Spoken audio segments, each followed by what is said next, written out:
Ya hacía falta otro episodio. Saludos amigos, 24 de agosto de 1942. Sí, no hay intro esta vez.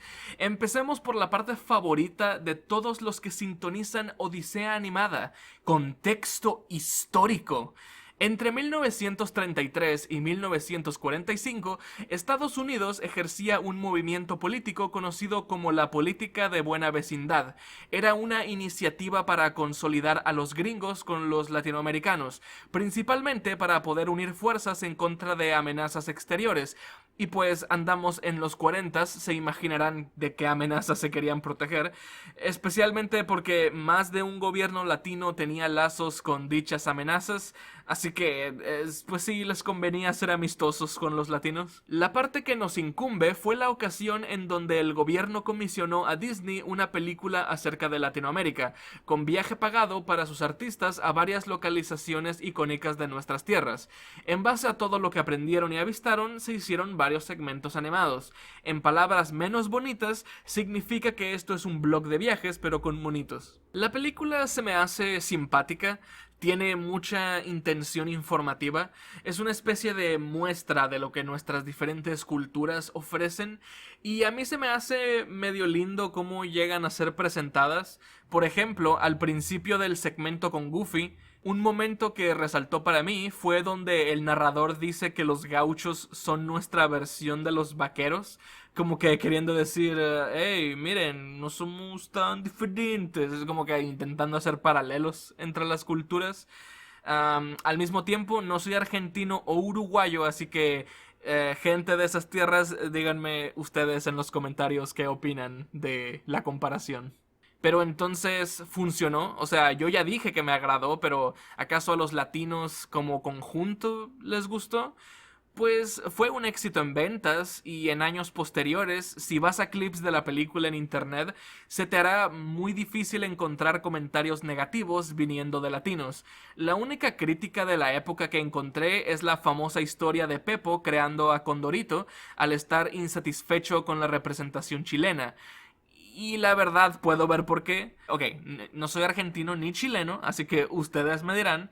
Pero no es que el corto acerca de Chile, llamado Pedro, por cierto, tenga algún elemento abiertamente ofensivo. Creo que es más por el hecho de que este es el segmento más meh de toda la película y la representación chilena es escasa, es un elemento bastante superficial, así que puedo entender cómo pudo haber chilenos que se sintieron robados en comparación a los demás. Y bueno, el primer corto del Pato Donald en Perú está bueno, de hecho me terminó dando gracia la parte del puente, utiliza muy bien los principios de la animación para efecto cómico. Ya les dije que Pedro es bleh. El de Goofy argentino con caballo lo disfruté bastante más que el último corto de Goofy con caballo que vi en The Reluctant Dragon. Bastante sólido todo esto y tal, pero la verdadera razón para ver esta película es Acuarela do Brasil. Me encanta porque se siente como un segmento perdido de fantasía, la película. Es más abstracto que los otros cortos, es música icónica de Brasil acompañada por muy creativa animación que juega con figuras y colores y se regocija completamente en el escenario representado. Me gusta mucho, mucho. Y como no mencionarlo, aquí hace aparición José Carioca.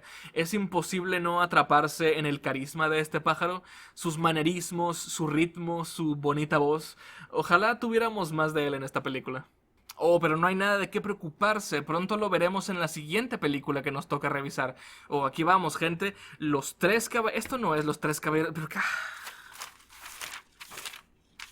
Victory Through Air Power, 17 de julio de 1943. Película propagandística. Ah, ok, bien, bueno, ok. Este es uno de esos filmes de Disney hechos con animación más limitada para ayudar con los esfuerzos de guerra.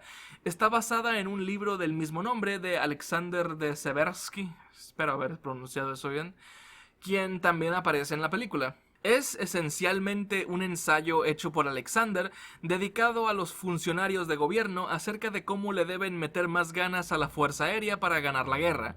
Empieza con la historia del avión y cómo ha sido usado en conflictos armados, y luego pasa a explicar cómo podría ayudar a la situación actual. incluso dando sus propias teorías de la tecnología que se podría llegar a desarrollar si el gobierno se enfocara al poder aéreo, algunas siendo un tanto fantasiosas. No soy un experto en la aviación o en guerras, pero algo me dice que estos hipotéticos aviones enormes con múltiples cañones por todos lados no fue algo real, al menos no durante la Segunda Guerra Mundial. El caso es que esta película obviamente no se puede reseñar como cualquier otra. Lo mejor que puedo decir a nivel técnico es que, a pesar de las limitaciones, la animación es bastante competente, como es de esperarse de la compañía. Se ilustran muy bien los argumentos dados alrededor de la cinta, lo hacen todo fácil de entender. Pero como película diría que es mejor siendo presentada con propósitos educativos, porque siento que es un buen retrato de la visión que tenía la gente en una época muy oscura, el cómo se veía la oposición y la imagen que le vendían al público. O sea, para que se hagan una idea, la película termina de forma triunfante hablando del posible futuro donde los estadounidenses vencerán a los japoneses al bombardearlos a todos, representado con una heroica águila atacando a un pulpo y una ondeante bandera para concluir.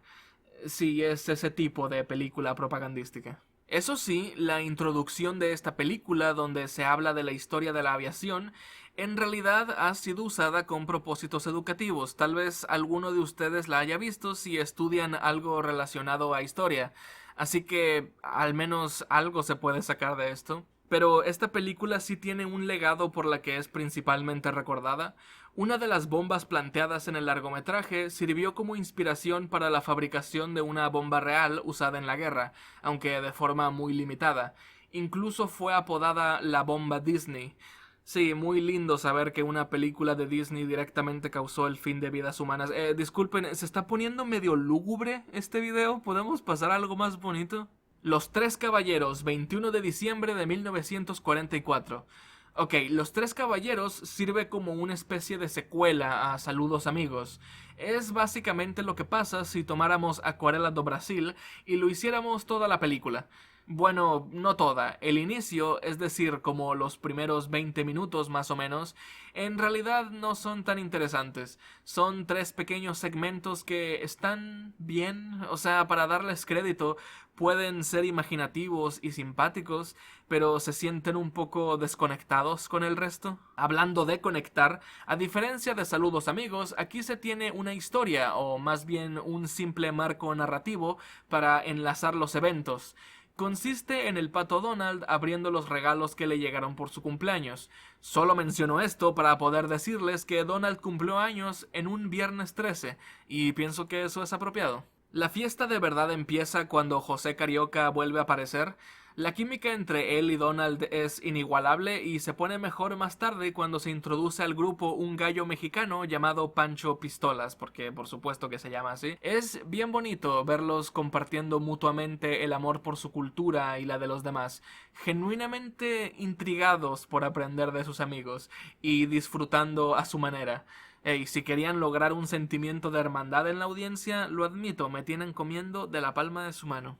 Pero sí, lo que pueden esperar de esta película es mucha animación abstracta, elementos educativos, música original y tradicional, excelente interpretación actoral tanto de los personajes animados y live action.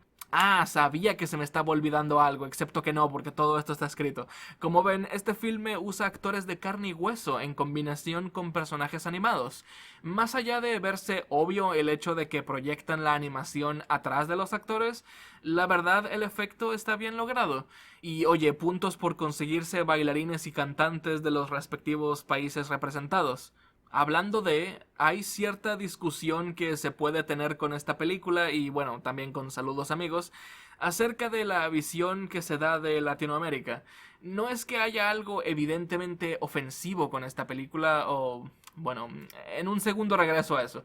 La cosa es que se podría decir que dan una visión demasiado exótica de estos lugares.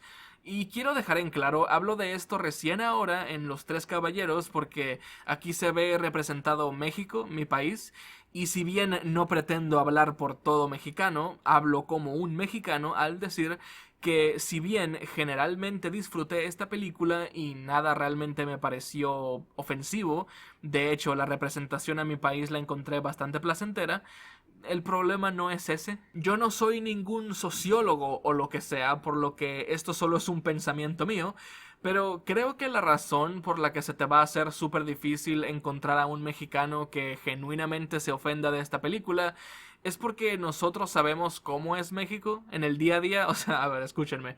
O sea, tú ves a un personaje como Pancho Pistolas y la verdad no parece demasiado diferente a otros personajes de caricatura hechos por mexicanos, personajes que se regocijan igualmente en la cultura del país, pero es que nosotros sabemos como personas separar al personaje de la realidad, porque pues vivimos aquí, sabemos que no todos los días parece Día de Muertos, no todos sacamos sombrero, poncho y maracas para salir a trabajar, y sabemos que no es 95% desierto con casas de tierra, de la misma forma en la que la mayoría de estadounidenses no se sienten particularmente insultados por personajes como Homero Simpson. El problema viene cuando esa representación es prácticamente todo lo que conoce la gente que no son nosotros. No por nada existe el chiste de que para los gringos toda Latinoamérica es México y que este está cubierto por un lente naranja. Esto obviamente lleva a prejuicios colectivos y bueno, puede que haya gente que vea Los Tres Caballeros como otro grano de arena que contribuye a la montaña. Pero la verdad diría que esta película hace un buen trabajo en dar pasos extra para representar cosas que seguramente muchos gringos no conozcan. Música, tradiciones, lugares e historia que no ves todos los días en películas estadounidenses.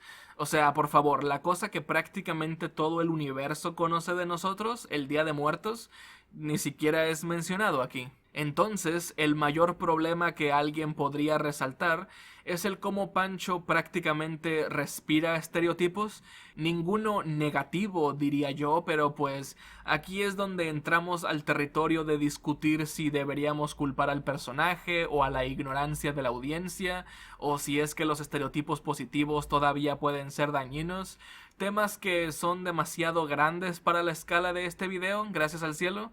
Así que dejemos el tema de esta película con una cosa que sí me pareció medio inquietante. Yo ya había visto esta cosa hace un tiempo y viéndola otra vez me sorprende cómo se me olvidó lo calenturienta que es. En serio, buena porción de esta película tiene a Donald queriendo ligar, llamémoslo, con mujeres latinas. O sea, cuando tienes tanto a José como a Pancho hablando de sus países, resaltando la belleza física de las mujeres que viven ahí, y cuando Donald se pasa todo un segmento persiguiendo chicas en una playa e intenta atraer la atención de una, llamándola su pequeña enchilada, no sé, me da algo de cosa. No por el bestialismo, si es que alguien piensa que es por eso, sino porque presentan a la mujer latina como un fetiche, básicamente. Aunque, otra vez, tampoco tengo la más grande autoridad, seré latino, pero no soy mujer, así que ya saben, comentarios, ajá. Saben, debería dejar de decir las cosas malas al final porque hace parecer que mi conclusión es más negativa de lo que realmente es. Esta película es divertida, aun si siento que es muy larga. O sea, ya para el último tercio no es anormal si quieres revisar cuánto le falta para que termine. Aún así, la animación es de la más viva que ha hecho Disney, la recomiendo y todo. Yupi. Probabsha Gramota o Un diploma perdido. Esta película fue dirigida por Lamis Bridis, realmente no pude encontrar mucha información de esta persona, y por las hermanas Brumberg, Valentina y Sinaida Semyonovna Brumberg. Esta serie me va a matar. Las cuales son conocidas en su país natal como las abuelas de la animación rusa. Ellas fueron bastante prolíferas, así que tal vez nos topemos con su trabajo más de una vez. Y oye, si esta película es alguna indicación, me parece bien. Sí, esta película estuvo bien. Es una adaptación de una novela del mismo nombre escrita por Nikolai Gogol, y al menos la película es una historia tipo Alicia en el País de las Maravillas, una historia de un viaje donde lo interesante son los personajes y los sucesos raros que encontramos en el camino. A mí me gustan mucho ese tipo de historias y si eres fan de ellas también, no diría que estás obligado a verla, pero tal vez quieras hacerlo. El protagonista sirve como el mejor contraste para las cosas sobrenaturales que se le presentan. A él le vale darse de golpes con demonios y amenazarlos, burlarse de una bruja en un juego de cartas donde tiene todas las de perder, montarse en un caballo de fuego el segundo que aparece sin aviso y escapar del infierno en él. Me parece muy simpática la casualidad y la bruteza con la que se lo toma todo. Toda la tosquedad del estilo visual me gusta, complementa muy bien el tono de la historia. Estos colores y ambientes no los hacía demasiada gente en su época. Lo que digo es que se siente rusa. Puedes notar que es rusa porque en el inicio hay alguien peleando con un oso por cerveza. ¿Qué es lo que dije ahorita con los tres caballeros y estereotipos? Si bien la animación puede sentirse algo entrecortada a veces, generalmente se ve muy bien, impresionante en ocasiones. Y también me gusta la voz de los diablitos, se me hacen adorables. Está divertida, así que si quieren algo de animación vieja y rusa en su vida, aquí tienes. Aunque no te culpo si no quieres pensar mucho en Rusia en estos tiempos. Momotaro Umi no Shinpei fue la primera película animada de Japón, lanzada el 12 de abril de 1945. Se puede traducir como Los Marinos Sagrados de Momotaro o Los Guerreros Marinos Divinos de Momotaro. Momotaro, para el que no sepa, es un héroe importante del folclore japonés.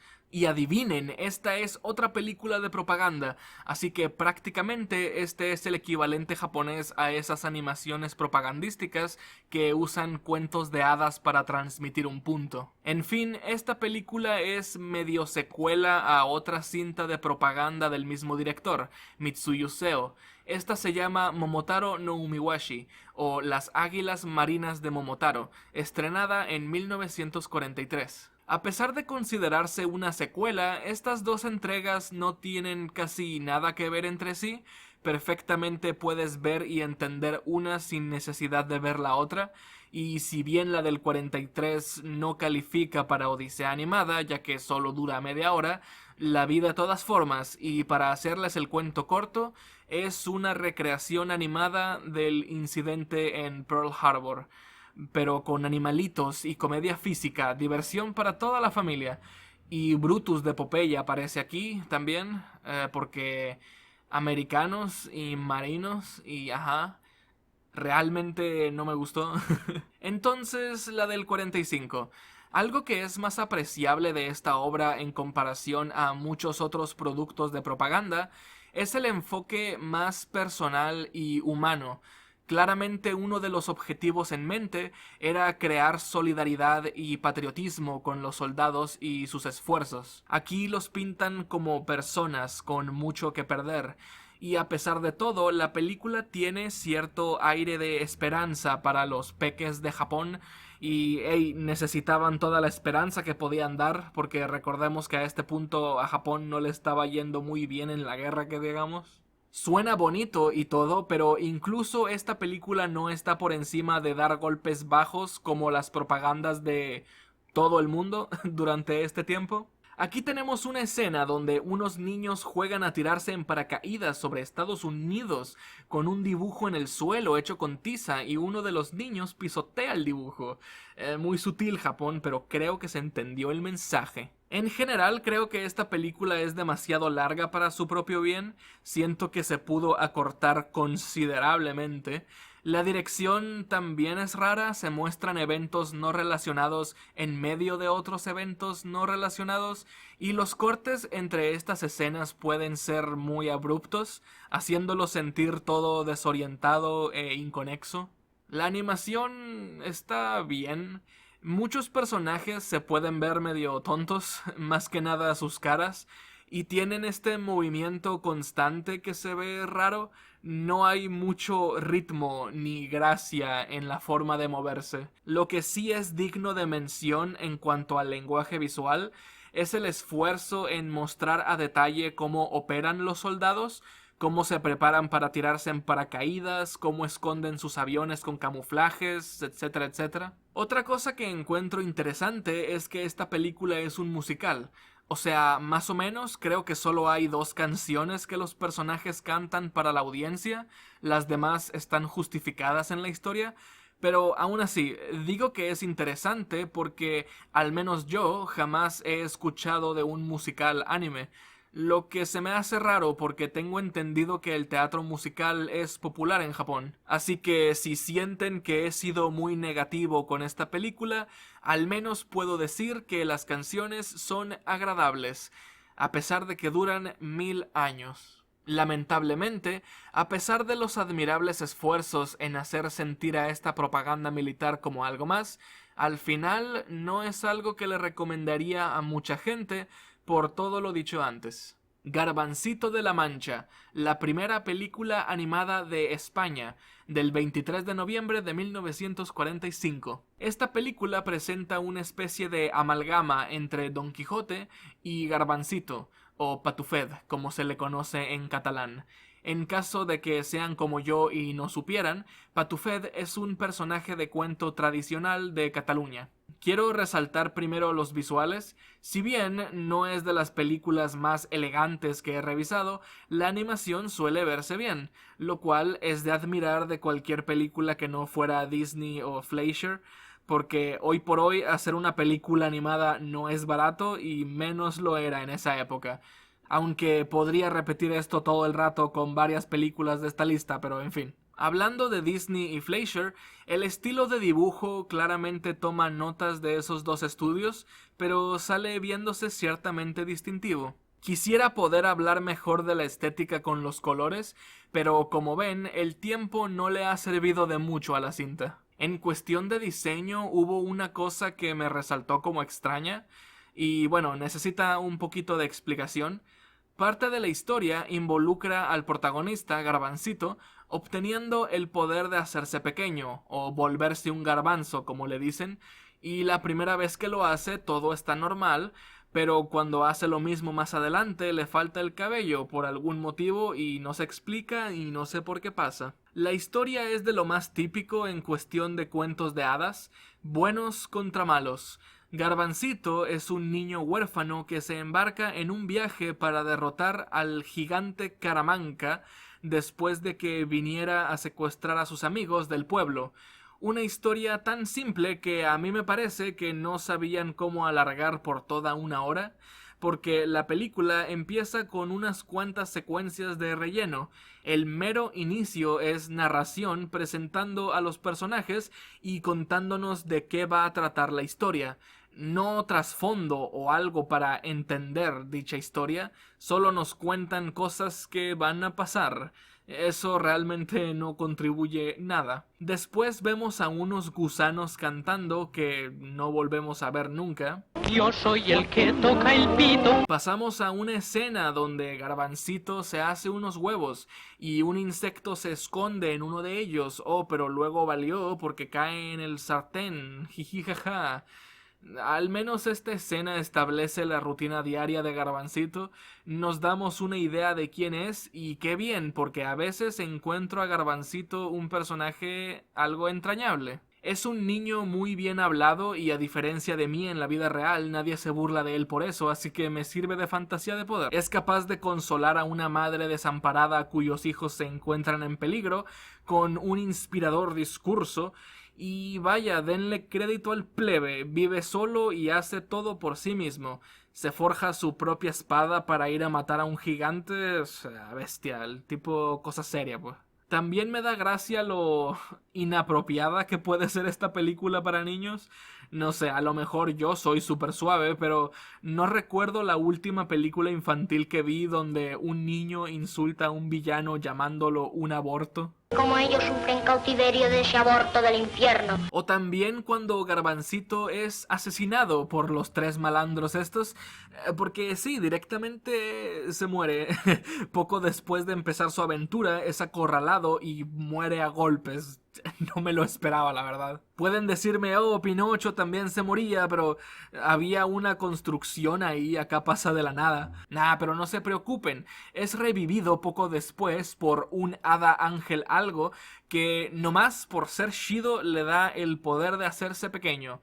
Seguro que eso lo ayuda en contra de un gigante. Siguiendo con las cosas inapropiadas, más tarde el hada le dice a Garbancito que los hombres no lloran, ya saben, se lo dice al niño pequeño arriesgando su vida. Y nada, de resto no hay mucho por mencionar. Los bullies tienen un arco de redención donde se hacen amigos de Garbancito por rescatarlos del gigante. Yo personalmente no sé si perdonaría tan campante a la gente que literalmente me mató, pero sirve para caracterizar al protagonista, le da propósito a este trío de personajes, está bien. También hay un momento súper raro, verán.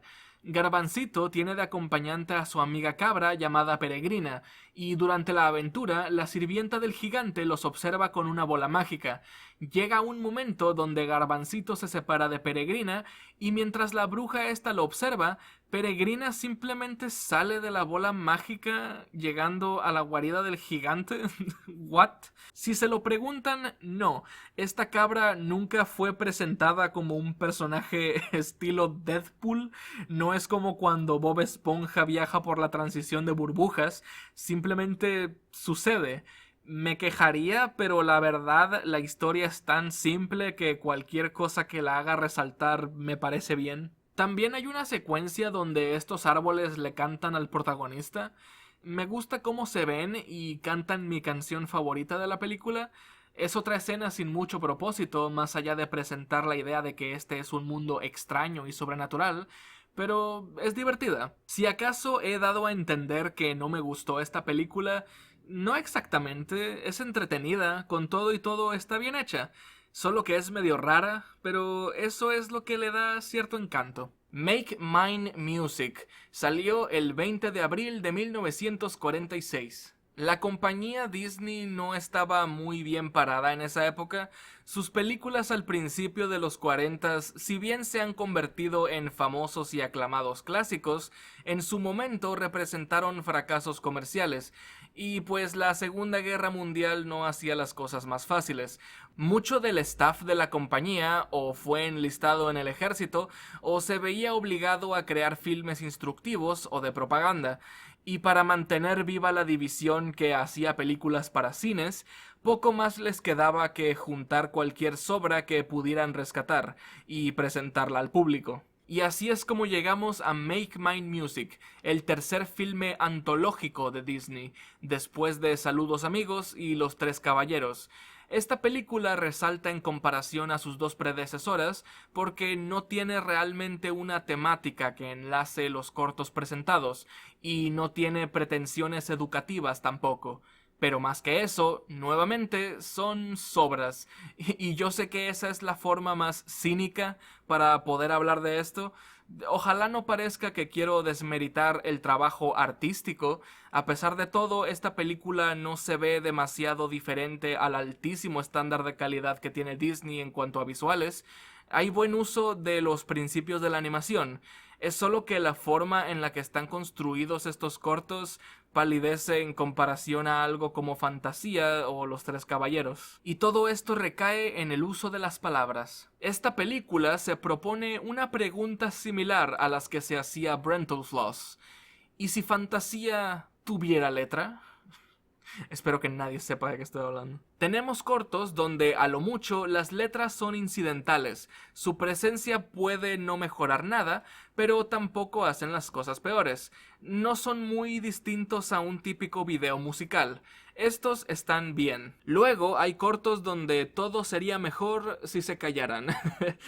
Por ejemplo, en el corto Two Silhouettes, la animación es claramente evocadora de forma sutil, elegante, tenue, pero está acompañada por letras explícitas de amor y de baile, y siento que hace las cosas demasiado obvias y se nota porque la mejor parte de este corto para mí es el segmento en medio donde no hay letra, pero esto no llega a ser ni la mitad de malo como en cortos al estilo de Casey at the Bat, una historia que fácilmente puede ser contada con muy pocos diálogos y aún así tenemos narración que nos cuenta todo mientras lo estamos viendo. Estoy seguro que más de uno sabe esto, pero hay una herramienta literaria que mucha gente considera una ley de la escritura. Se le llama muéstralo, no lo cuentes, refiriéndose a que es más efectivo o entretenido mostrarle cosas a la audiencia en lugar de simplemente decírselas. Bueno, este es un raro caso donde no es que estén contándolo en vez de estarlo mostrando, lo están mostrando y lo están contando. Y el caso más desesperante de toda la película se encuentra en Peter and the Wolf, o Peter y el Lobo, o Pedro y el Lobo, como se le suele adaptar. Este me deja particularmente anonadado, prepárense. Tal vez hayan escuchado hablar de ese nombre antes, si acaso estudian algo relacionado a música o animación, artes audiovisuales en general, o si son fans de David Bowie. Este corto es una adaptación de un cuento de hadas hecho para ser acompañado con música. Es una simple historia infantil donde el punto es resaltar el hecho de que a cada personaje se le asigna un instrumento de la orquesta. Por eso, tanto la versión original como el corto empiezan explicándonos eso. Es una pieza educativa. El cuento original consiste en el narrador hablando de los diferentes personajes y la música ilustra cómo son y cuáles son sus diferencias. El chiste es que la versión animada, es decir, la versión con un elemento visual, tiene más narración que el cuento, y no cualquier tipo de narración. ¿Alguna vez han estado en una sala de cine donde hay un niño que no puede resistirse en proporcionar sus enriquecedores comentarios de lo que todo el mundo puede ver? Pues más o menos así es ese tipo de narración. The wolf! But it isn't the wolf at all. Uh-oh. Trouble. Sasha! Sasha, get up! Get up! Get out of there! Siento que con solo un par de clips no basta. Siento que me van a llamar exagerado, pero es que es por todo el corto. Casi no hay silencio y es perjudicial porque distrae de la música, que se supone que es el punto de la obra. Otro buen ejemplo que ilustra mi punto es el de Blue Bayou. Este era originalmente un segmento que iba a aparecer en Fantasía. Lo animaron para ser acompañado con nada más y nada menos que Clair de Lune de Debussy. Y aquí lo reacomodan para que quede mejor con la canción Blue Bayou. Y está bien, es una de las mejores partes de la cinta, pero la versión original, que afortunadamente ha sido restaurada, es más expresiva con tan solo remover la letra.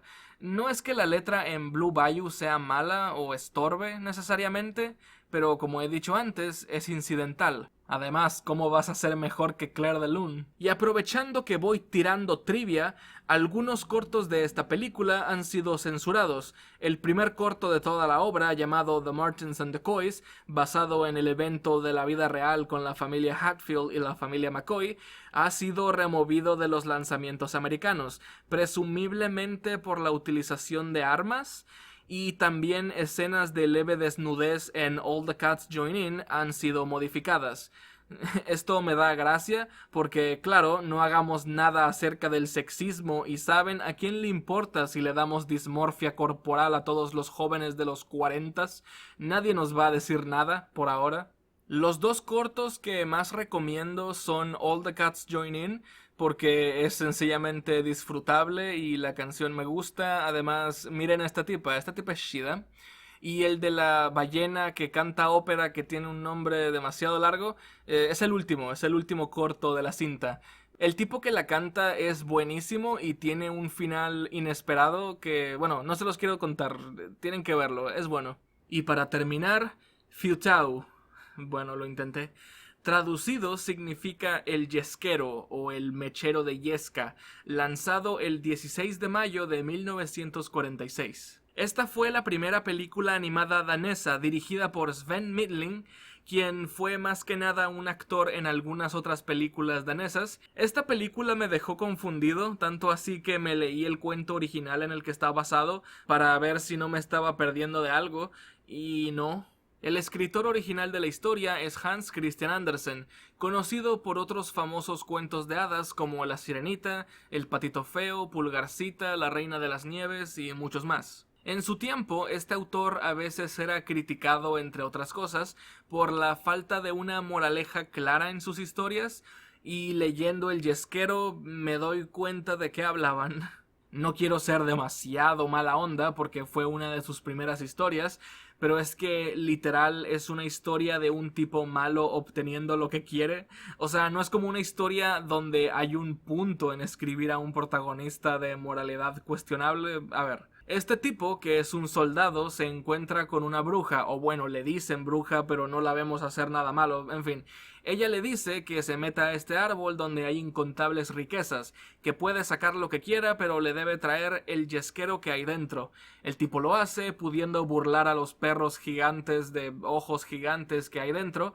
Al salir, el soldado le dice, oye, ¿y para qué quieres esto? Y la bruja le dice, ¿qué te importa?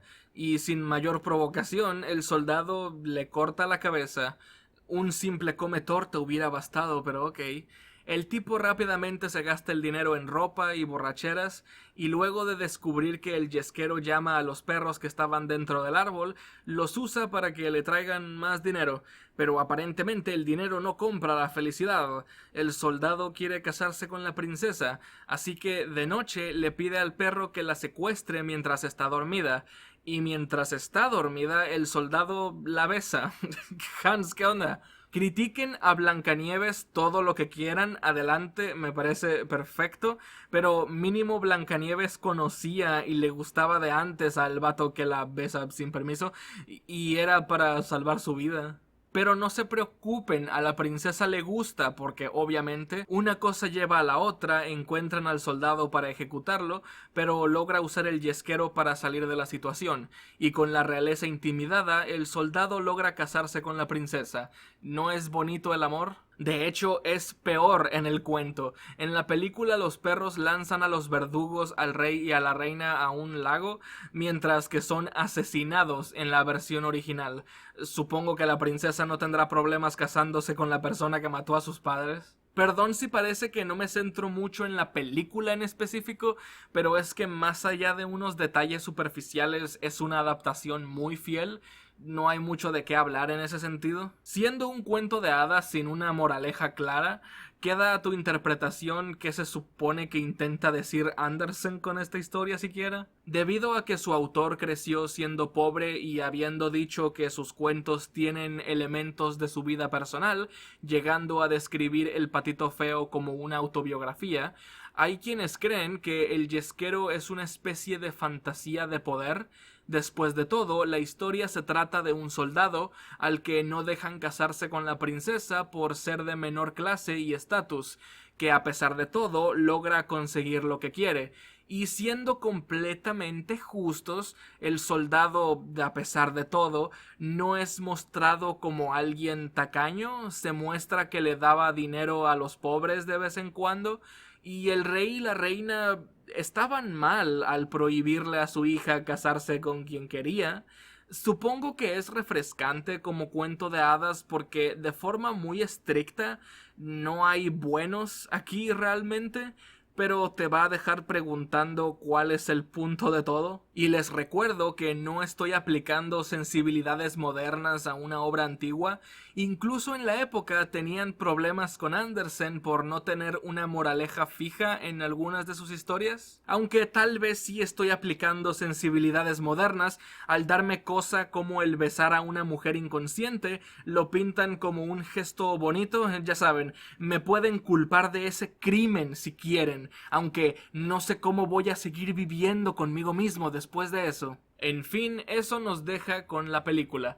Otra vez, es una adaptación bastante fiel, y viendo cómo casi no hay tantas adaptaciones de este cuento, me imagino que las adaptaciones más contemporáneas reescribirán los elementos más problemáticos, pero eso solo es suposición mía. Si ese es el caso, entonces esta versión puede servir como un buen reemplazo al libro, si acaso eso te interesa. La música está ok. Hay algunas canciones de vez en cuando, como dije, nada memorable, pero nada desagradable. La animación también es de buena calidad. Otra vez se nota la inspiración de Disney y Fleischer. Hasta hacen como en Blancanieves o Gulliver's Travels, donde solo algunos personajes son dibujados de forma realista, mientras que otros son caricaturescos. Solo que aquí es nada más el protagonista, lo que se me hace raro, porque este tipo es lo único parecido a un humano aquí. A pesar de lo bien que puede verse la animación y a pesar de tener algunas tomas memorables, la película tiene momentos extraños donde los personajes se ven ridículos o se mueven de forma muy poco natural y veloz. La verdad, el cuento original de Hans Christian Andersen no creo que sea muy bueno y es demasiado corto para toda una película de 1 hora, así que no es muy recomendable. Fue medio meh. Otro video de Odisea Animada terminado. Lamento haberme tardado tanto con este. Espero que no pase tanto tiempo para que vean el siguiente episodio.